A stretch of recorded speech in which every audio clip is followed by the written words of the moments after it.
శ్రీ కాళహస్తీశ్వర ఆలయంలో సోమవారం మకర సంక్రాంతి సందర్భంగా శ్రీ మృత్యుంజయ స్వామికి ప్రత్యేక అభిషేక పూజలు శాస్త్రోక్తంగా నిర్వహించారు.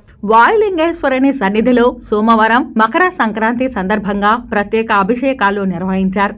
ఆలయంలో రాహుకేతు సర్పదోష నివారణ పూజలు, శనేశ్వర అభిషేకాలు, స్వామివారికి రుద్రాభిషేకాలు, నిత్య కళ్యాణోత్సవం, వివిధ రకాల ఆర్జిత సేవలలో భక్తులు అధిక సంఖ్యలో పాల్గొన్నారు. భక్తులతో ఆలయ పరిసరాలు కిటకిటలాడుతున్నాయి. సోమవారాన్ని పురస్కరించుకొని మృత్యుంజయ స్వామి అభిషేక సేవను చేపట్టారు. ఆలయ అర్చకులు, వేద పండితుల ఆధ్వర్యంలో కలశ స్థాపన పూజలు నిర్వహించి మృత్యుంజయ స్వామి మూల విరాట్కు వివిధ రకాల సుగంధ ద్రవ్యాలతో వేదోక్తంగా అభిషేకం నిర్వహించారు. అనంతరం దివ్య అలంకారాలు చేసి ధూపదీప నైవేద్యాలు నివేదించి పూర్ణ హారతులు సమర్పించారు.